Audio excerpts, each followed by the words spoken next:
We just got done watching episode 3 of Star Wars Skeleton Crew, and man, was this another great installment to this show so far. I had a wonderful time with this episode. I truly did. We started it off right into it, man, getting a lot of these answers that we've been kind of wanting and trying to figure out, but also leaving a lot more things to be answered in the future. I think we have a lot on our plate. We have a lot on the table, a lot on the board that just occurred, but we are definitely going to be seeing some more in the future of this show. I am so happy that we got to see the parents here together talking, discussing everything that happened. I mean, and it makes so much sense because what is Wim's dad's name is stupid. I can't remember what it is. It's like Wandle. I think his name is Wandle. I'm pretty sure it's Women Wandle. So Wandle seeing everything that happened, it makes sense that he would go to the other parents and being like, "Yo, do you know what I just saw for our children?" And so that was just, I think that's a nice touch. I like seeing everybody coming together and talking about it. And we see this droid pull up and starts dropping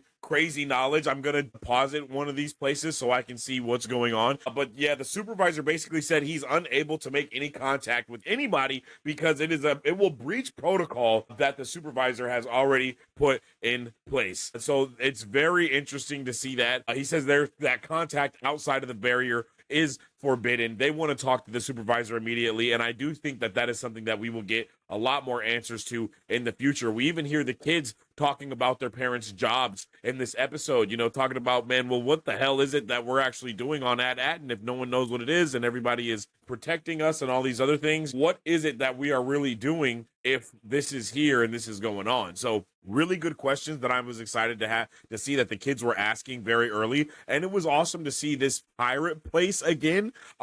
This episode really does, I don't want to say solidify, but it does reassure that they're taking this story a little bit more serious. It is not just a kid's show that's, yes, it does have these little funny moments like that where they're just kind of sneaking by, and then you always have these real moments of seeing the kids actually be kids and being scared of the things that are going on because they're like, yo, we're kids, and this maybe something is that we should not be doing. And I like that Jod actually takes the time to, I don't even know what this dude's name is, but I like that he takes the time to really and try to be there for all of these kids. Jod Nawood, Captain Silvo, and Crimson Jack. He is a man of many names for sure, and I don't know what the hell that means. I don't know which one of those names is real, but we know that something is up there very, very quickly. The one of the first things he says to the kids could be a lie. The way he says, "My name is Jod Nawood," like, bro, is that what your real name is? That your name, bro? They do a really good job with this show so far of making us not even know what the hell is going on with the kids and Jod Na, to where we kind of feel like all of the kids, we're curious as to who he is. We want to trust him. We see that he's not trustworthy. I love that I can't think of what her name is, but the captain, the actual captain, she is awesome with what she does. She is always asking the right questions. She is not going for anything at all. She's not just going for the first thing that anyone says. She's asking the questions that we're asking. I feel like all of us as chat were like, hey, why the hell is he just able to sneak out of here? Why are they able to get back to the plane so easily? And as we're saying, or spaceship so easily, and it's like, as we're thinking these things or saying these things, she's also like, what the hell? How are we able to do this so easily? That is something that I think is a really good, it's a really good, I don't know if plot device is the term, but I think it's dope to have it be in her character that she is so observant to what's going on around her when we see her talking or when we see her being curious about things that are going on. Because, I mean, look, they're literally the only kids and they somehow quickly just go through and no one is bothering them. That is super sus, right? That is super sus. How did that happen? Who's really working with Silvo, who's not? A lot of questions. And I think it's really funny that they get all the way back to the ship. They're safe. They could literally fly away at this point and no one would know that they're gone. No one would know what ship they're taking or any of the things, but they choose to go back for Smee, SM-33, they boy, because he came back for them. And I love that loyalty and I love that camaraderie that they share. This show does a really good job of giving us that camaraderie feeling and that sense of found family, for lack of better words. And I love found family stories. And I can't wait to see Jod Na inevitably really actually start caring for these kids. I can't think of the captain's name on Treasure Planet, but he gives me those vibes in just kind of a different way, though, right? Because what is his name? Is it Long John? No, it's not Long John Silver, right? I can't remember what his name is. But the no, maybe it is Long John Silver. When he has that, when he first establishes the relationship between him and Jim, it's like, bruh, you really see him take Jim under his wing, start to treat him how he does all these things. He treats him good. He treats them nice. He teaches them how to be like a pirate. Well, not a pirate. It's Long John Silver. Long John Silver teaches Jim Hawkins how to be a pirate and how to clean the deck and all these things. And they build a relationship over the course of the movie until it is revealed that he is a pirate that is just looking for the treasure and nothing but that. So I think there is a lot of there's a lot of narrative there that is getting connected to each other, and I really, really love that, right? It's because all the kids are Jim, and he is Long John Silver, but he doesn't have his crew in the same manner, though. It's just a really nice, I like this story so much, man. It's just all the different connections to all the different stories that you know and love. Whether you've seen them or haven't seen them, you can watch this and make some establishments to some different shows that maybe you watched as a kid. And I think it brings back a really dope nostalgia vibe for something that we've never seen before. And that is something that I think is a W accomplishment, when something that we have never seen makes us remember something else, right? I love that. Like, that's one of the best things about it. So I like that Jad Na also is making himself useful to the kids and looking for this robot. Of course, the robot is also probably good for him to find for whatever he wants to do. But the fact that he finds them and he literally goes through everything, gets shot at and all of it just to get out of there and just to get back on that ship with the kids. And I think there is a little bit of heart shown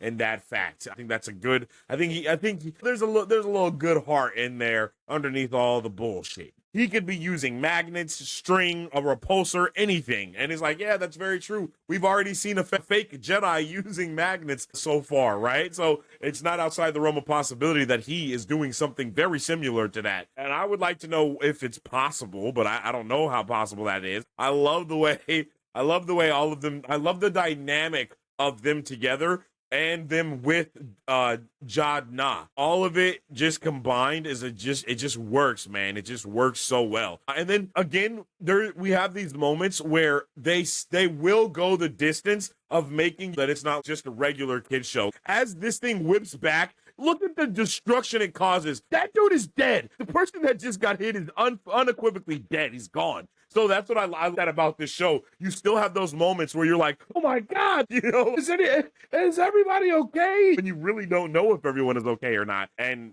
the answer is something that we have to find out on our own. I think this show does a really good job of all of it. The way that when they're back on board and Jod is talking to everyone and then he starts walking around the ship, we get this moment where at least for me, I got the realization that all of Jod's costume be assembled as the kids were walking through the ship, right? He's just wearing everything that's already on the ship. And that is so badass because when the kids see it, they don't even go towards it because they're like, yo, skeleton, it's scary. He just takes the knife. Like, got me a new knife. There's dead bodies. He's just taking boots. I just like how he's a pirate still. And he's not sugarcoating anything for the sake of the children either. This just feels like a good pirate story across the deck. You know what I'm saying? I love how Smee just does not trust bruh either.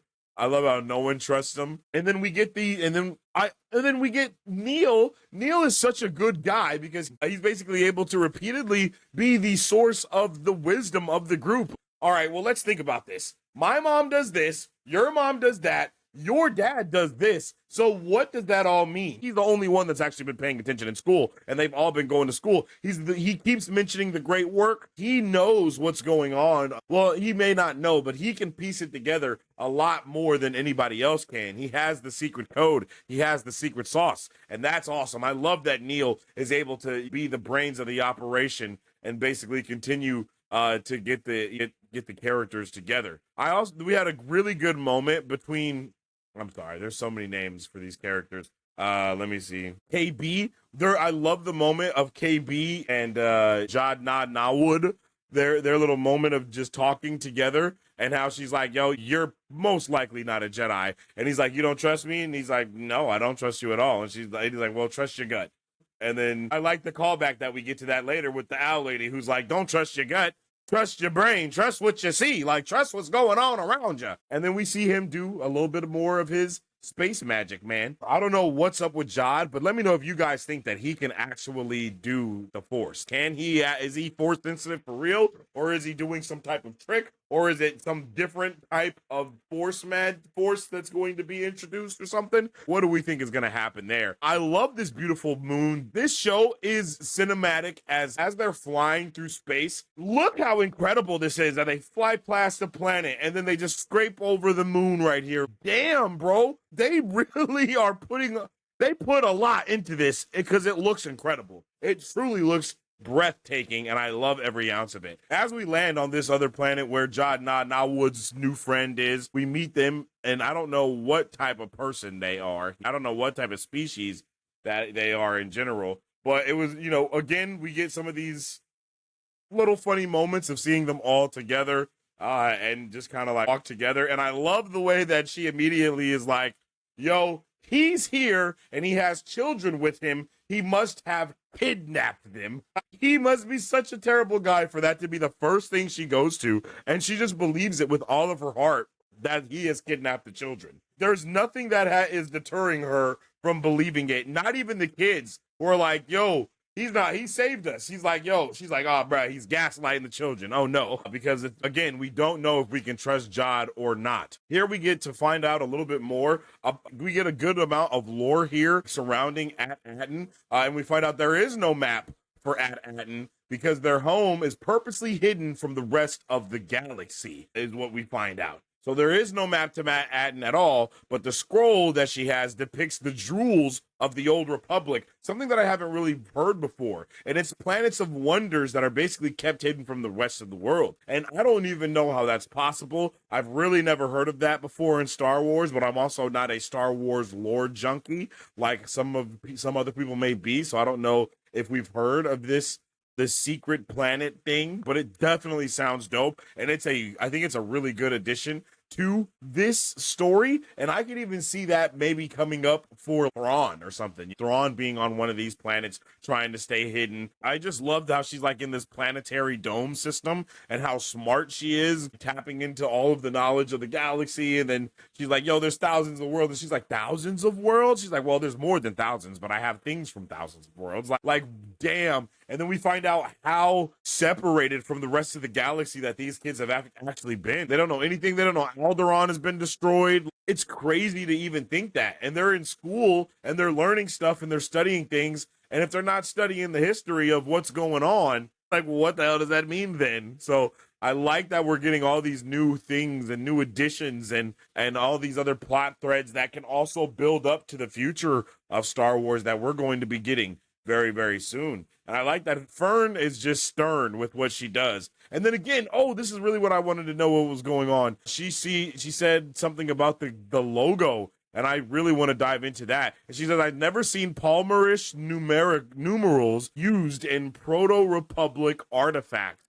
So I don't even they're dropping terms. They're going crazy with the lore right now, chat. I can't wait to watch a breakdown and figure out what the hell is going on here. I cannot wait for it, bro. We will definitely be getting into it for real because I need all of the information behind everything that she says. And I do like that these symbols do connect to other things in Star Wars, which means it's going to be there. I love the breadcrumbs. I love how the money that they have leads to other people being interested, and then the symbol on their pack leads to more information. Damn, the mystery is continuing to unfold here. The mystery is continuing to unfold, and we continue to see how Crimson Jack and all the other things he's just untrustworthy. And she says, you won't shoot me. And then I love how this is hilarious. She says, you wouldn't shoot me in front of the children. And look at how he just nods his head like, yes, I would. Bro, he's a full-blown menace. He is a full-blown menace, and I love that about Jod Na. I really do. Before the kids get back on, they're like, hey, bro, you better tell us about yourself. Tell us who you are. Tell us what's going on. And there are a lot of good subtleties that I see here, though, that make me care for Crimson Jack and make me think that maybe he's not, it's like maybe he's a bad guy, but it's like maybe he's not. Like, look at how he helps each one of the kids, kind of making sure that they all go. He talks to them. We see Neil roll down the hill. He goes over there to help Neil. He picks him up, dusts him off a little bit too. It's not hard for him to try to get the kids to trust him, I suppose, because they're just kids and he can easily trick their little, their little kid brains. It seems the things that he's doing, it's not like he's not thinking about it in a long term. He's not like, maybe I should do this. No, he goes over and he helps him up as Neil rolls down the hill. And then again, I love the way that he says, I never said that I was a Jedi, because he never said it at all. Not one time did he say he was a Jedi, but he definitely allowed all of the kids to think that he was a Jedi. And then we get to see Crimson Jack, Jod Na Wood, and Captain Silvo be good at their job, and that is delegating tasks as a captain does. He puts KB on here, he puts Neil to fly the ship, he goes through the rest of the ship, and as they're just flying by, okay, you do this, you do that, and that is an amazing thing that a captain can do to make sure that his crew can do the damn thing, and I love that. And I hope that at the end of this, we do get to see them all kind of be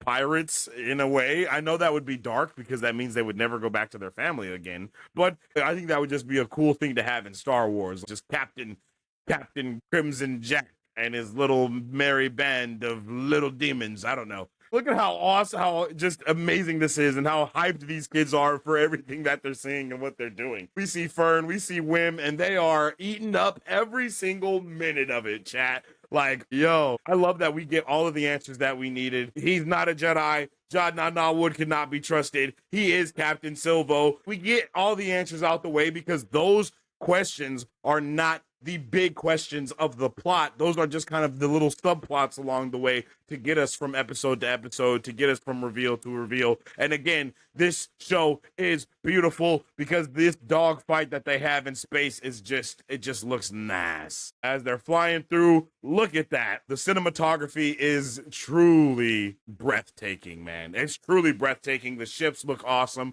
They are putting the volume to work this season, baby. They are really getting to understand how to use it. But let me know what you guys thought about this episode. Chat in the comment section down below. Are you guys excited for what's to come next week? What similarity do you recall this to? Do you get the Goonie vibes? Do you get the Treasure Planet vibes? What vibes does this give you? What does it make you remember? What is this sparking for nostalgia for you? And I would definitely want to know how you guys are feeling about it. The chat down below. Make sure you grade this episode A, B, C, or F. Let me know how you guys are feeling about it. What was your overall take? Give me all your thoughts, theories, and questions in the comment section down below. I definitely appreciate each and every one of you.